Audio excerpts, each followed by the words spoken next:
Hello students. आज का जो हमारा टॉपिक है वो है मैट्रिक्स मेथड। मैट्रिक्स मेथड को हम क्या बोलते हैं? Gauss Jordan method. मीन्स क्या है कि जो हमारे पास सिस्टम ऑफ इक्वेशंस थे ना, हमने पढ़ा था ना, तीन वेरिएबल के लीनियर इक्वेशन गिवन होते थे, तीन इक्वेशंस एंड तीन वेरिएबल्स गिवन होते थे। ठीक है, तो इस टाइप के सिस्टम ऑफ इक्वेशन को हम एक तो हमने बोला कि क्रैमर्स रूल से सॉल्व कर सकते हैं, जैसे कि two variable two equations, three variable three equations, for variable for variable ये इक्वेशंस। सेकेंड हमारा जो मेथड है वो है मैट्रिक्स मेथड। मीन्स क्या है कि ये जो आप इक्वेशन देख रहे हो ना, फर्स्ट सेकेंड एंड थर्ड, ये हमारा क्या है? System of equations. System of equations containing three variables, तीन वेरिएबल का सिस्टम ऑफ इक्वेशन है। ठीक है, तीन इक्वेशंस है और तीन वेरिएबल्स हैं। इस टाइप के इक्वेशंस को सॉल्व करने के लिए ऑलरेडी हमने क्रैमर्स रूल डिस्कस कर रखा है। अगर तुमने क्रैमर्स रूल को सीखा है, तुम्हें वहाँ कोई डाउट नहीं है, क्लियर है बिल्कुल ओके, तो यहाँ तुम्हें कोई प्रॉब्लम नहीं होने जा रही है। ठीक है, इसको पहले समझ लो। बस थोड़ा सा, बस एक दो पॉइंट का डिफरेंस है, अब बाकी सब कुछ वही है। मीन्स क्या है कि जो प्लेन का कंसेप्ट बताया था मैंने, वो कंसेप्ट तुम्हारा क्लियर होना चाहिए। अगर तुम प्लेन का कंसेप्ट तुम्हारा क्लियर है तो इसमें कोई प्रॉब्लम नहीं होगी। ठीक है, तो सबसे पहले स्टार्ट करते हैं। ध्यान से देखो, हमारे पास क्या गिवन है? तीन वेरिएबल्स है एक्स वाई एंड जेड और तीन इक्वेशंस गिवन है। इसको हम क्या बोलेंगे? System of equations. तो अब इस इक्वेशन को हम मैट्रिक्स फॉर्म में भी लिख सकते हैं। कैसे लिख सकते हैं? हमने एक ए मैट्रिक्स बनाया। ये ए मैट्रिक्स क्या है?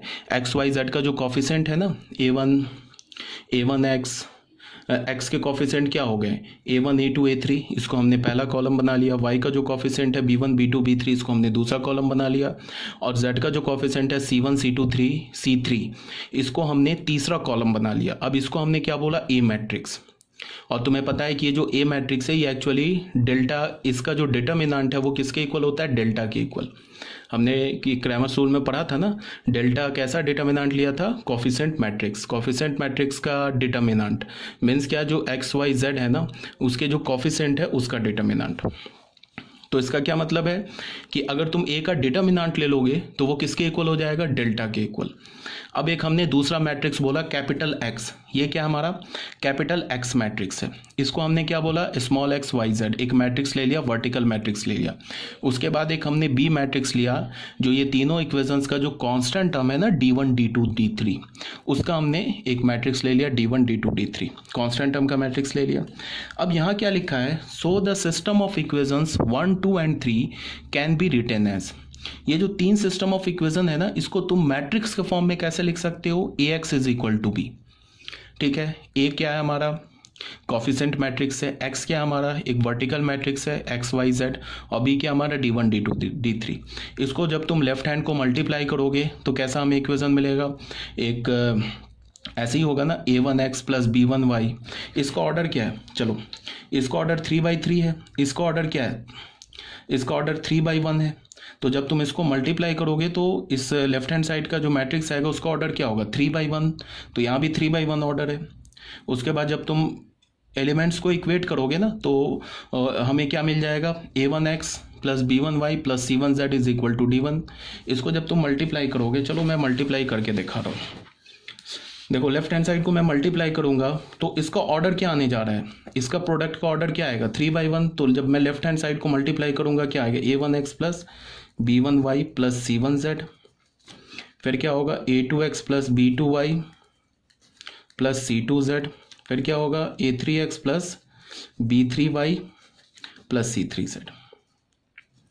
ये हमें क्या मिला? एक 3/1 ऑर्डर का मैट्रिक्स मिला। राइट हैंड साइड में क्या है? D1 D2 D3। ये भी 3/1 ऑर्डर का मैट्रिक्स है। अब लेफ्ट हैंड साइड का जो मैट्रिक्स है और राइट हैंड साइड का जो मैट्रिक्स है ये आपस में इक्वल है। इक्वल है तो हम क्रॉसपॉन्डिंग एलिमेंट्स को इक्वेट कर सकते हैं। तो ये किसके इक्वल हो जाएगा? D1 के। तो हमारा क्या हो जाएगा? फर्स्ट इक्वेशन आ जाएगा A1x plus B1y plus C1z is equal to D1।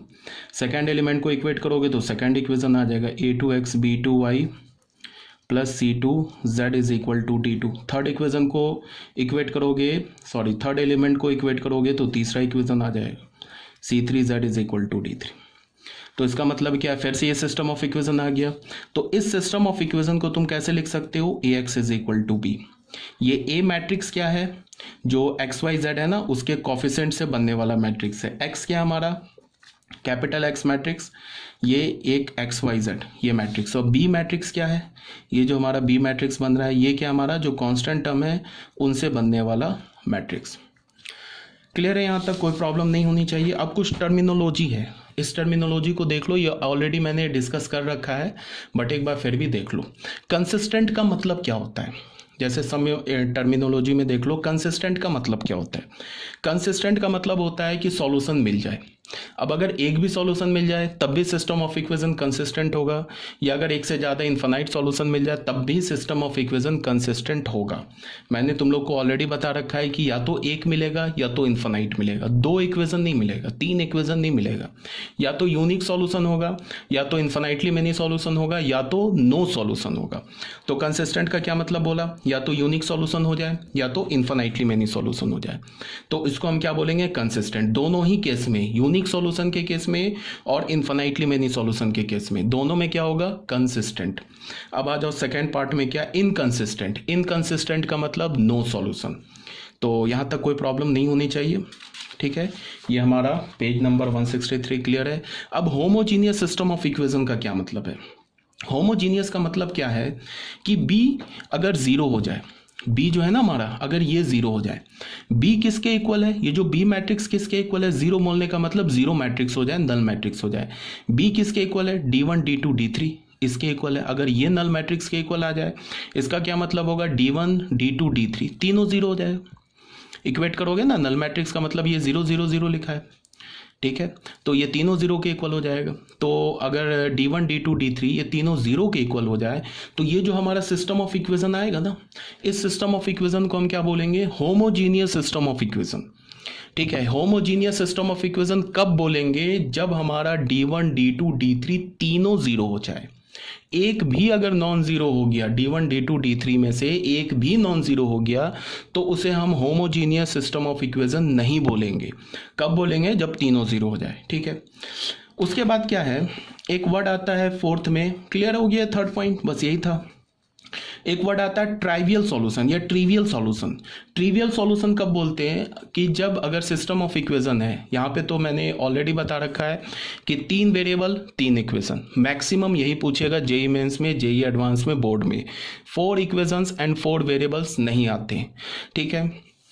तो यहाँ मैंने क्या बोला कि अगर तीनों वेरिएबल हमारा एक्स वाई जेड तीनों का वैल्यू अगर जीरो के इक्वल हो जाए, means X is equal to zero, Y is equal to zero और Z is equal to zero अगर हो जाए, ये सॉल्यूशन मिले हमें, तो हम उस सॉल्यूशन को क्या बोलते हैं, ट्रिवियल सॉल्यूशन, ठीक है। ये ट्रिवियल सॉल्यूशन याद रखना, ठीक है, बिकॉज ये क्वेश्चन में यूज होगा। उसके बाद नॉन ट्रिवियल सॉल्यूशन में क्या है, at least one of X Y and Z is non zero, कम से कम एक नॉन जीरो हो जाए, एक्स वाई जेड में से कोई भी एक नॉन जीरो हो जाए। मान लो कि एक्स इज इक्वल टू 2 आ जाए, वाई इज इक्वल टू 0 आ जाए, जेड इज इक्वल टू 0 आ जाए, तो भी हमारा क्या होगा, नॉन ट्रिवियल सॉल्यूशन होगा। ट्रिवियल कब होगा, जब तीनों जीरो हो जाए, तीनों में से एक भी नॉन जीरो, तो हमारा क्या हो जाएगा, नॉन ट्रिवियल सॉल्यूशन। अब आ जाते हैं 6 पॉइंट में। 6 पॉइंट में क्या, non homogeneous system of equation. Non homogeneous किसे बोलेंगे, ऑब्वियस सी बात है होमोजीनियस का उल्टा। होमोजीनियस में हमने क्या बोला कि d1 d2 d3 तीनों जीरो के इक्वल होना चाहिए। नॉन होमोजीनियस में क्या बोला कि d1 d2 d3 में से अगर एक भी नॉन जीरो हो जाए, मतलब कि वो जो तीनों इक्वेशंस दे रखे हैं ना, ये तीनों इक्वेशंस, यहाँ जो ये 3 इक्वेशंस दे रखे हैं स्टार्टिंग में देखो, ये 3 इक्वेशन, इसमें d1 d2 d3 में से एक भी नॉन जीरो हो जाए तो फिर वो क्या बन जाएगा, नॉन होमोजीनियस इक्वेशन। हमने नॉन होमोजीनियस इक्वेशन को ऑलरेडी डील कर रखा है क्रैमर्स रूल में। नॉन होमोजीनियस इक्वेशन को कैसे सॉल्व करेंगे वो भी डील कर रखा है, ठीक है। अब ये हो गया नॉन होमोजीनियस। इसमें क्या लिखा है, at least one of d1 d2 and d3 is not zero, कम से कम एक जीरो के बराबर नहीं होना चाहिए। ये लाइन यहाँ पे ड्रॉ है, यहाँ पे थोड़ा सा, उसके बाद ये टॉपिक खत्म हो गया। अब मैंने स्टार्ट किया, now b is equal to 0। अब मैंने क्या किया, जब हमारा जो कैपिटल B मैट्रिक्स है वो एक नल मैट्रिक्स हो जाए।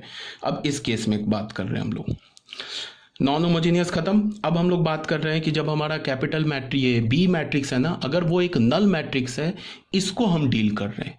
तो बी मैट्रिक्स अगर नल मैट्रिक्स हो जाएगा तो सिस्टम ऑफ इक्वेशन क्या हो जाएगा, बी अगर नल मैट्रिक्स होगा तो D1 D2 D3 तीनों जीरो हो जाएगा, तो फिर सिस्टम ऑफ इक्वेशन कैसा हो जाएगा, होमोजीनियस। तो अभी जो हम आगे डील कर रहे हैं ना, ये होमोजीनियस सिस्टम ऑफ इक्वेशन के लिए डील कर रहे हैं। तो इसको जरा तुम देखो ध्यान से, b इज इक्वल टू 0 कर दिया तो ax is equal to b, तो b क्या हमारा हो गया, एक नल मैट्रिक्स हो जाएगा। तो हमारे पास क्या मिलेगा, ax is equal to null. ठीक है, इसको हम क्या बोलेंगे, system of homogeneous set of equation. ठीक है, means ax is equal to null matrix को जब तुम इक्वेट करोगे, सॉल्व करोगे, तो ये सिस्टम ऑफ इक्वेशन आ जाएगा।